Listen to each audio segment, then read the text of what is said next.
Join us this hour for our segment Invent America with your co-host, the Inventor Lady, Rita Crompton. Discover what's next in the home improvement industry and explore new products and innovations. Or if you have that next great big idea, learn what it takes to bring your invention to the world as Michael King and Rita Crompton talk to America's inventors and innovators. Remember, the America of tomorrow is being invented today. We invite you to visit us at HomeTalkUSA.com, one of the best resources for home improvement information around today. Your best life begins with your best home, and there's no place like Home Talk. That's HomeTalkUSA.com. And now, we proudly present Invent America from the #1 home improvement radio program in the country, Home Talk USA, with your host, the Cajun contractor, Michael King, and his co-host, the Inventor Lady, Rita Crompton. Hey, welcome to Home Talk USA. I'm the Cajun contractor, Michael King, along with my co-host, the Inventor Lady. We want to welcome all of you to the very best in home improvement information and education. Hey, I got some good news. We have 4 new radio affiliates that are now joining us. We have out in the Fort Madison area, KFMD 1580 AM. Also WLCI 1670 AM and 103.5 FM. And we also have Prestonburg, Kentucky, WDOC 1310 AM and WOMI 1490 AM, Owensboro, Kentucky. Now, that radio station, WOMI, was a longtime affiliate of Home Talk, but once we made that change and the Genesis Communication Radio Network went out, they had to sign a contract with somebody else, but hey, we got them back, and it's so great to have that big, powerful FM station, 99.1 FM in Owensboro, Kentucky. All right, I'd like to welcome my co-host right now. I took care of some business. She is the Inventor Lady. She is my sidekick, and she's also my friend. She's here right now, Miss Rita Crompton. Hey, Rita, thank you so much for minding the ship in my COVID era. Well, it's so nice to see you and have you back again and to hear that wonderful Cajun voice. We missed you, and there is, I do the best I can, but there is no replacing you, my dear. I'm the originator, right? You Not are. the duplicator. But that's right. Lot going on right now, Rita, in our industry. A lot of things happening politically. A lot of things are happening with, what happened to our ex-president.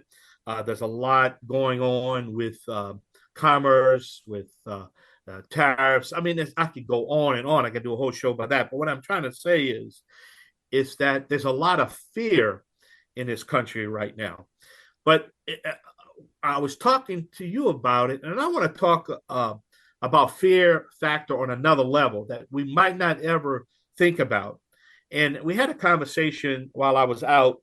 You did all the talking. I couldn't talk. I had to type and listen, and we had some great conversations that way. I never thought I can type like that. But what I'm trying to say is that we want everyone out there that has an idea that can put it on a piece of paper, listen to this show, and we want you to give you the blueprint to get your product to market. That's our promise. That's what we can do for you. But what's happening right now, Rita, is the fear factor for inventors. And I hate to have that next great idea not come to the market because the inventor just is scared to death. Well, and you're exactly right. And there's multiple levels of the fear factor. So one is a fear of the cost, and we've talked about that multiple times. The other one is the fear of what is the economy doing, which is, where we are right now with our economy. And then the other one is fear of being ripped off. And, if an inventor can deal with all of those, more power to you. And it's our job to kind of let you know advantages, disadvantages, and what to watch for. I had one gentleman say, well, I've afraid to use an attorney because I've heard about so many scams out there. And I said, there's things to watch for. There's certain questions that they're going to ask. And if they don't ask these questions, move on. And when you ask questions, these are the answers you're looking for, or move on. And, with the same thing about being knocked off, I mean, you've got to do the best you can do. But if I say, oh, I'm not going to show anybody until my patent issues. Well, you know what? That's not always in your best interest, because you've got the patent protection. You can't go after anybody till the patent issues. But on the other hand, if you wait until the patent issues to go into the marketplace, somebody else can fill a need that you weren't expecting. And that's the point, the different stages of fear, and which is so important. But how do you eliminate the fear? It's education. You give them the education. Exactly. Walk them through the blueprint. Makes it very easy. That's exactly right. When we say, it's like, don't wait. All right. Time is your enemy. Get out there and get some feedback. We took everybody we took to ASD Market Week. And by the way, there's another ASD Market Week coming up in August, but our next one will be in March. And there were everybody went was patent pending. So they at least had a provisional patent filed. And so, they got out there. They've got to be able to talk about it. You've got to find the interest. I mean, Wendy she was out there with just a provisional. She had, her prototypes were still sticky. They were so brand new. And she got some really good information. She's taking orders. And it's only been 5 months since the show. And she's actually already taking orders. So, go Wendy. She's going to be on the show with us in August, again, talking about her product and some of the issues she's had. One is manufacturing, the fear of manufacturing overseas. And I put her in touch with Greg so that he could help her find somebody that can do it in the US. Yay, another made in the USA product. So we really try to answer the fear factor questions wherever they are. That's a good point. And I tell you, I was amazed. Last hour, we had Noah McNeely on the show, a product quick start. His story was amazing. And he gave us a lot of information. It got to the point where he was getting the people after the mistake, but now he's starting to get the people in the middle of the mistake. Now we're trying to get him to get the people before the mistake. Exactly. So he's starting to evolve, And I said, well, no, we hooked up with you, and we definitely can put that information out there to help you grab these companies before they make the mistake. Because a lot of times when they make that mistake, there's a good chance they're going to be out of money.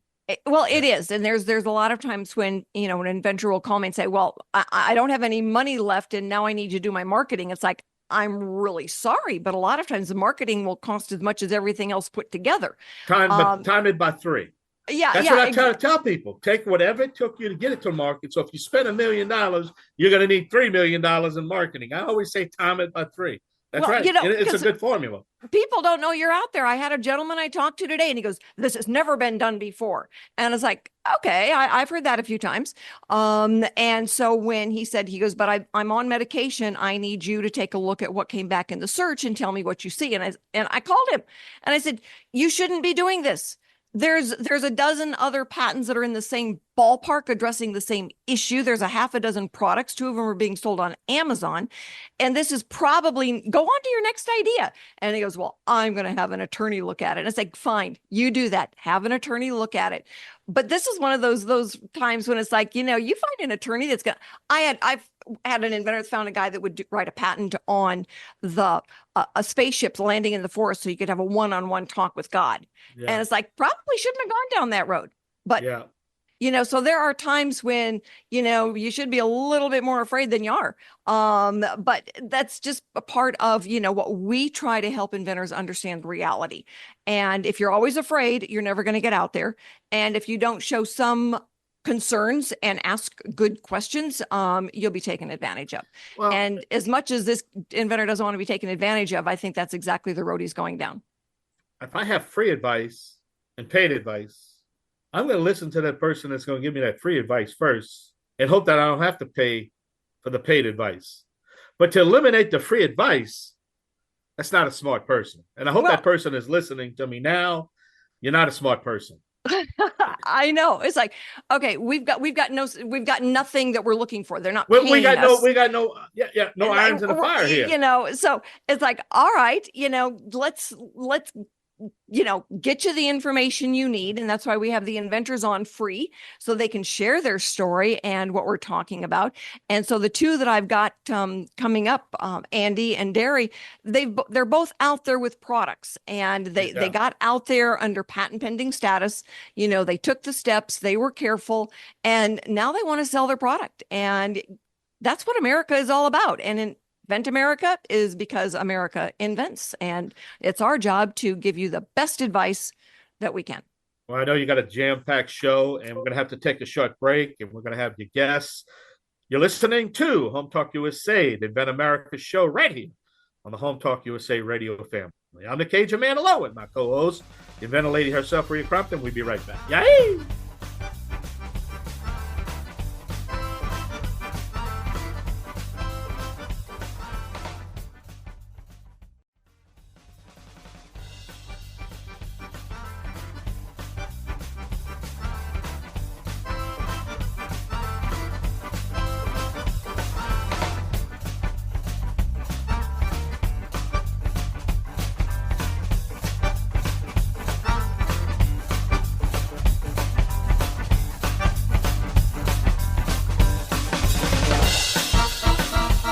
Yay! Welcome back to Home Talk USA. This is the Invent America show, along with my co-host, the Inventor Lady herself, Rita Crompton. This segment of the Invent America show is sponsored by Green Products. Protect your wood from future damage with Copper Green Wood Preservative. GreenProProductsCO.net.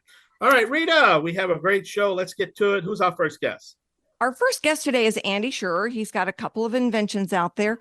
One is we're looking for licensing. It's out there. The other one, he just went ahead and filed the intellectual property on, and it is really cool. I got to tell you, Andy, I'm more excited about the second one than the first one, simply because I see how that honey drips all over the counter. So with that, I'm going to let you tell our audience what your second invention is.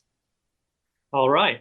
Well, it's got a working title of the anti-straw, and it'll probably have a nice flashy title when it's introduced to the market. But what it is a bottle cap, especially for plastic bottles and squeeze tubes like ketchup or mustard, anything with sticky viscous fluids. And what this bottle cap does is it gives consumers a better experience. It's just more convenient to dispense whatever product you want. What it does, how it does this is it gives increased flow. And, if you have a sticky thing, that matters. It gives more precise dispensing without sacrificing the flow. It eliminates noise entirely. A lot of times you'll squish out some mustard and then there's a big slurping sound before you get your second squirt out. And this also, this eliminates that noise completely. And when you're done squeezing, it provides a faster return action so you can get that second squeeze of whatever product that you have. Yeah, and this technology is not new in the sense that we see it in laundry detergent bottles, so that you've got an airflow so that your laundry detergent isn't gushing out in globs and spilling all over the place. So it kind of goes in the idea with that, but now you're looking at, like you said, the honey was the obvious one, the ketchups, the mustards, sometimes the jelly, you'll see those that they're trying to deal with this issue of making an easy flow, and you've mastered it. Well, that's right. It's not that it's impossible to do. With detergent, they have all kinds of things to do it.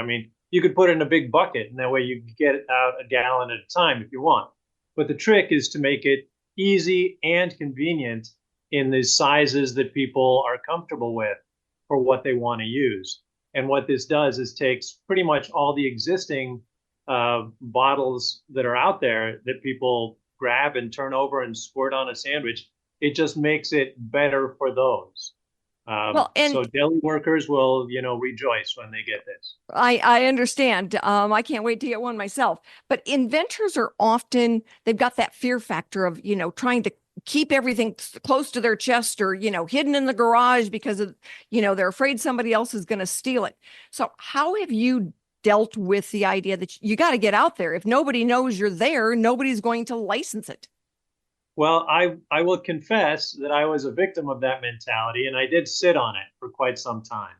One thing is that I thought I couldn't produce it myself, so I better just keep it under wraps until I could. But then, it builds up, and as long as it stays in my head, two things. One, I'm not earning any money, but even more importantly, nobody's enjoying it. Nobody's benefiting from it. The reason that you become an inventor, at least for me, is because I want to make people happy. I want to see somebody have it in their kitchen, have it in their hand, and be able to feel that I contributed something to their lives.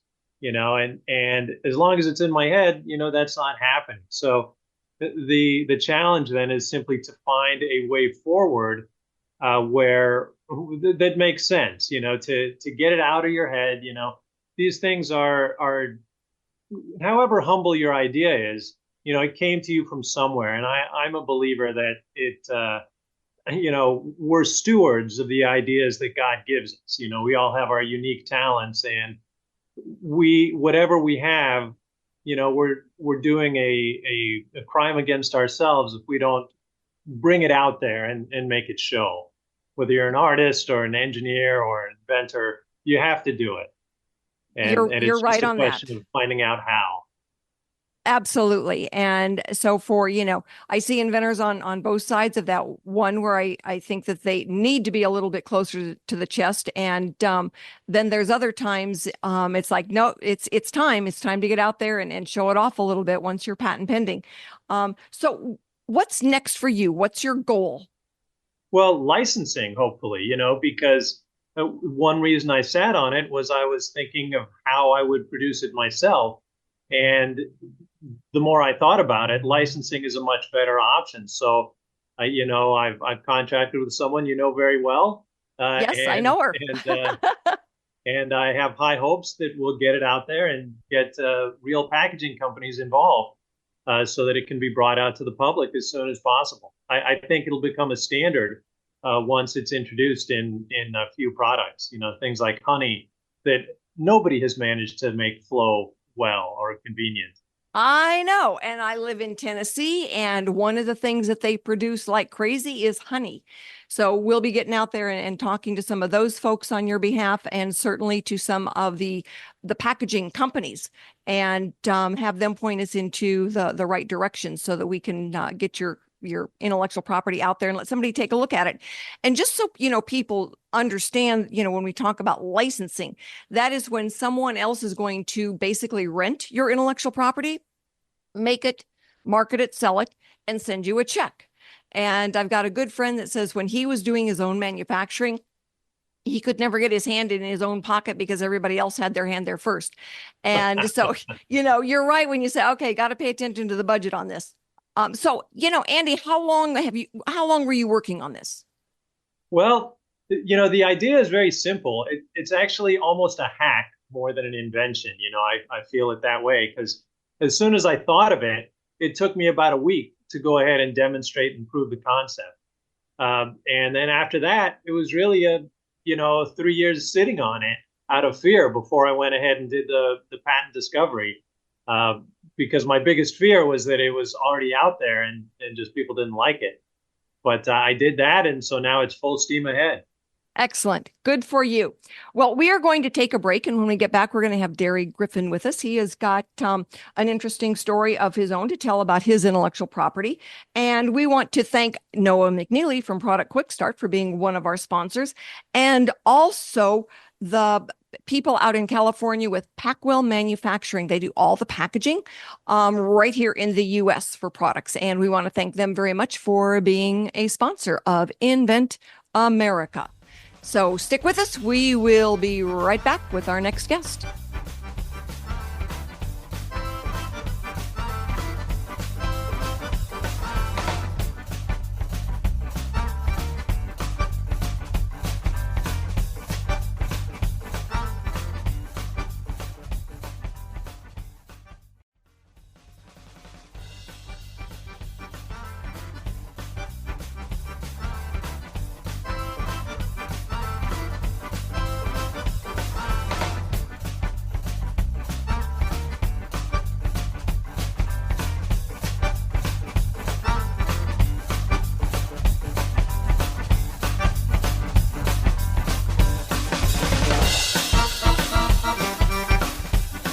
Good afternoon, America, and thank you so much for being with us on this episode of Invent America.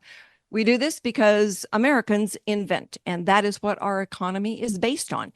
My next guest is Derry Griffin, and he has been a friend for a long time, an inventor who we met face-to-face in Utah when he drove up from California.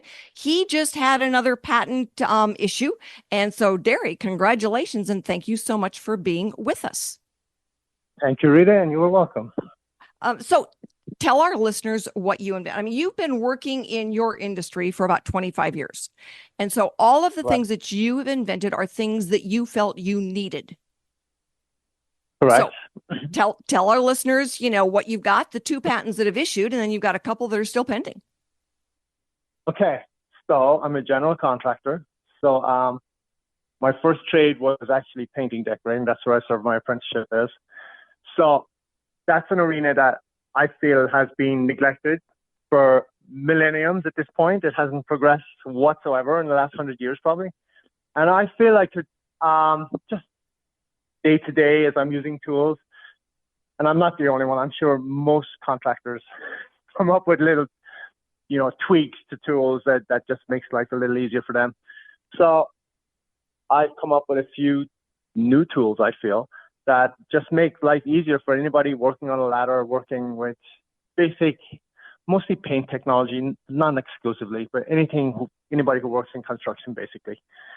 Little gizmos that I feel can make life a little easier, Well, and little gizmos are cool because I remember when we were selling our place in Colorado and I was doing a lot with the similar kind of tools, spackling, and caulking, and holy cow, that stuff gushes all over the place. So your products, it would have been handy back then when we were doing that. And so I'm happy to be able to help you get them out there. What are your, as far as coming up with new ideas, what is your fear factor? What are the things that give you the most concern? The most concern? You mean from basic first step to? Yeah. Are you afraid someone's going to steal your idea? What is your, I know you go out there and you get your patents done. So that you're protecting yourself on that. But every inventor tends to have something that gives them the biggest case of indigestion. I realize, life is risk and reward. And there is obviously a risk to putting your ideas out there. You might always get ripped off, right? But there's a definite real risk that you will never be discovered if you don't put it out there. So it's a balancing act, I guess. You just got to be as careful as you can, but you're going to put your stuff out there if you're serious about, trying to get your product to market, right? Yep. I feel like you just go through all the steps to protect yourself legally, and then it's like you just have to do it. You just have to jump in, right? That's what I feel. Well, and that's good, because a lot of the things that, we show at the shows are patent pending. They don't wait. And I've always felt that it's a greater risk to wait, that somebody else then could take another product to market and take part of your market share, as opposed to, there's always a chance even after your patent issues that somebody's going to knock it off. The best story we have about somebody stealing intellectual property was Josh Malone with a bunch of balloons that got knocked off. And the company that he licensed it to is the company that went after the thief. And then, they won the lawsuit, and it, cost them several $1 million, but they won several more $1 million. So Josh was happy. Right. Okay. I hope to have a story like that to tell someday. Well, I hope you don't get knocked off and have to do that. But, so knowing what you know now, you are 4 patents into this, 2 have issued. Congratulations again. That's a feat in and of itself. What advice do you have for our listeners out there? We've got listeners who are consumers that want to buy products, and we've got listeners who are potential inventors. Everybody's got the ability to take that step and be an inventor. But what advice do you have for someone? Well, actually, I was very struck by what Andy said, that we all have talents, whatever they may be, and we are obliged to actually try and be creative if we are creative. It's almost part of our DNA, and we are denying ourselves opportunities if we don't try. Not even to say that we're going to succeed. Very, very possible you will fail. You're going to fail many, many times in life as you try to, create things. But I feel we have an obligation to give it a shot, and that's why I do it. And I mean, it's been a much longer, more bumpy road than I expected, but still a great journey, a very, very educational experience, just to see how things happen in the world. So I would say if people are inclined and they are curious, jump in and just do it and give it a shot, if you really believe in your product and your ideas. Well, inventors that do the best are the ones that have multiple ideas, and they get to the point where they're very practical about steps and doing, having their search done, doing the, getting the information and saying, okay, let's not do this one because there's too many other things that are in that ballpark and it doesn't really solve a clear problem. Love the guy that invented the flashlight that wraps around the pole. Still a light coming out of the end of a stick, but holy cow, now I don't have to hold it in my mouth to use both hands. So really love that one. And, the fact that you've got the ones that, now you don't have to try to carry your tools in your hand when you're going up the ladder to get on the roof. They actually fit into a belt or a holster. Right. Yeah. I mean, I try to, when I come up with ideas, and I come up with ideas every single day, I try to edit and choose the ones that have the widest appeal. That's the way I try to do it, at least. And time will tell if I've been successful. I don't know. We'll see. But, that's what I try to do, And you're right on that. That's where we always look at market potential. When someone calls me and say, okay, this is what I've got. And, I've been doing this long enough that I go, you know what? That one's, people have tried that before. It doesn't work right. And sometimes it's too expensive. We can't get it done. And so we always look at a variety of determiners is probably the best way to look at that on whether or not you should take that risk. And for the inventor that's got another idea, sometimes moving on is the best thing they can do. Right. Yeah. Yeah. I feel like you can't really fall in love with your ideas because just because you love it doesn't mean that the whole market is going to fall in love with it. So I think at a certain point you do have to check yourself and go is this practical? Is this actually really practical in the real world? Well, and it's funny because I always tell, inventors, it's like a good invention is like a child. You conceive it, you nurture it, it sucks you dry, you throw it out. And until you put it out there, it's never going to grow up and be big and take care of you. Oh God, I feel bad for your children. Well, they're actually doing just fine, and they learned that they learned that lesson is okay, Mama's going to throw us out. Hey, my mother always told me that too. At a certain point, you better be taking care of yourself. And so, but when you really think about a good invention, until it's out there in the world and selling, you're not going to get anything back from it. It's just a suck. Right. I mean, you really do have to believe in your product, really, to push it all the ways. I mean, I've literally had industry people literally seek me out to tell me my ideas they're not practical.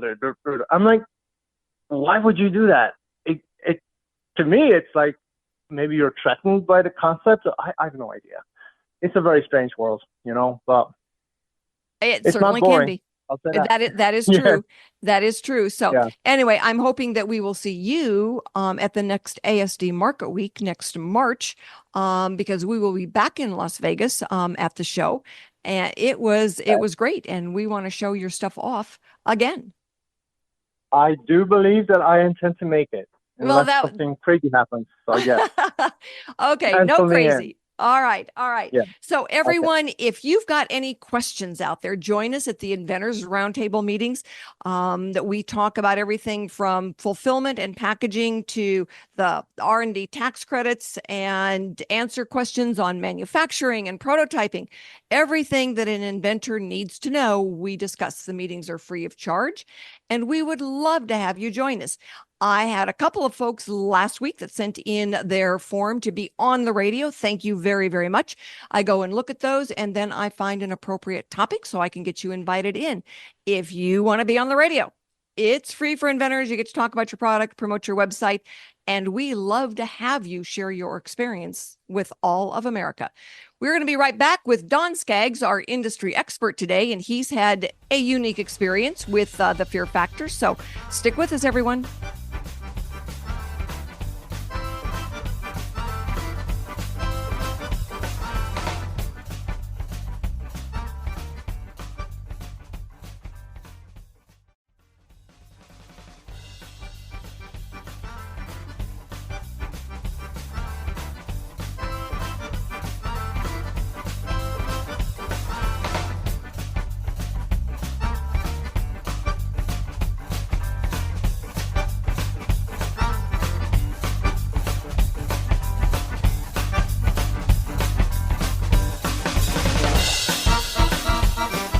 Hello, America, and thank you for being with us on this segment of Invent America.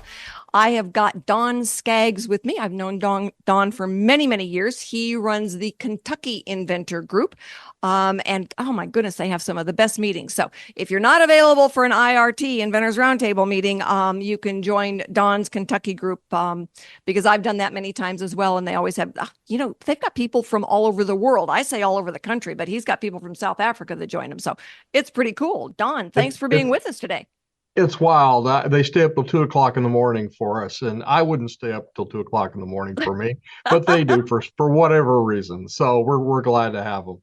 Well, I think it's wonderful, and one of these days I might get some of those South Africa folks to be on the radio. Fantastic. Sometimes they've got really, really good lessons to learn. And Absolutely. So you're an inventor as well. You've got a product in the marketplace, and your interesting experience was that you kind of went out there with the idea somebody was going to knock you off. And then it's like, go for it because I can beat you anyway. When you're dealing with $9 billion multinational corporations and you're out there and you're selling a lot of stuff in their market, you're going to get their attention. And, that's kind of the thing with a lot of inventors out there is they will, they're so afraid, but, before it really gets out there, usually nobody cares. When they start caring is when you start selling a lot and you become very visible. That now all of a sudden you have a target on your back. Well, the thing that I came to realize was that when these people that are trying to copy me and copy my product, really, they're not very original.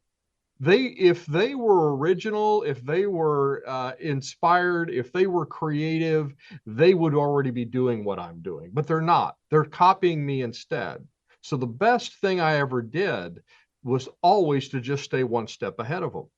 And little me and a small company start bootstrapped out of a farmhouse in Eastern Kentucky. We could stay ahead of multinational companies just because we had one superpower they didn't have, and that was creativity, innovation, and we were nimble. We could stay one step ahead. Well, I think that's brilliant and good advice for everyone. I always tell people, when we're looking at licensing and now getting something into the market, it's like you cannot ignore what's going on in technology. You've got to pay attention, make it better. You can file new intellectual property if necessary, but Absolutely. You always want to stay one step ahead, all right? Because they can't read your mind. All they can do is copy your product. Stay one step ahead of the technology that's, somebody's going to copy and do a better job. Absolutely. Absolutely. So, when they're afraid of being, we talked about when we first started the segment, different levels of fear factors. Some people fear the money obligation, some fear being copied. Some of them, then it's like, all right, well, I'm right now they're looking at the fear factor of manufacturing, overseas and being able to get it to this country versus manufacturing here in the U.S. Right, exactly. And you know what? When it boils down to it, just in business, in inventing, in life, don't let fear drive the bus. Don't let it drive your decisions. Because if you let fear end up driving your decisions, it's going to paralyze you. I've seen this in so many inventors where it's like they'll be 10 years just working in stealth mode. They've got it hidden away in their garage. And they never show it to anybody, and time and the world and the market and everything else passes them by.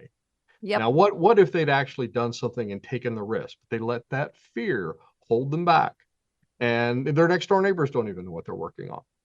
I know. I talked to one young man. He had already taken several $100,000 from an investor and never filed any intellectual property. Well, wow. That investor is going to want their money back at some point. That's exactly And, right. The fact that they never even checked to see if they could, they just assumed. They assumed they could.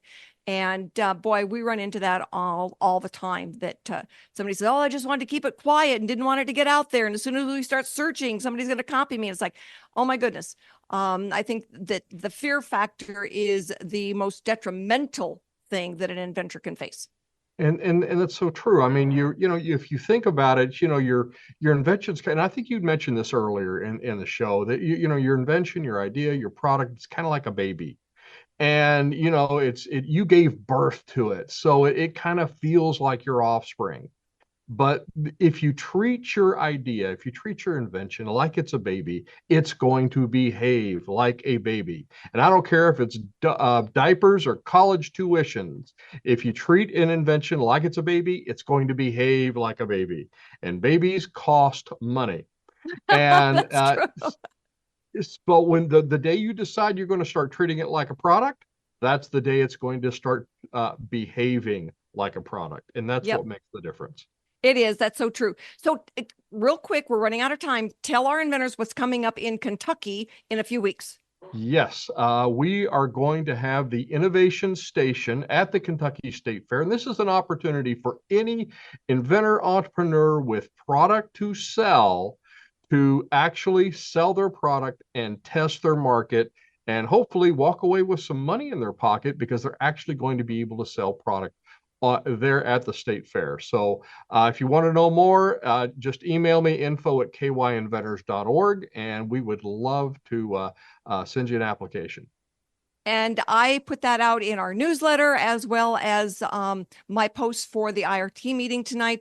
But if anybody out there wants to get more information about this and you can't find exactly the link to Don, shoot me over a text message, because I am more than happy to share that information with you. Don, thanks so much for being with us today. I am grateful. Thank you for all you do.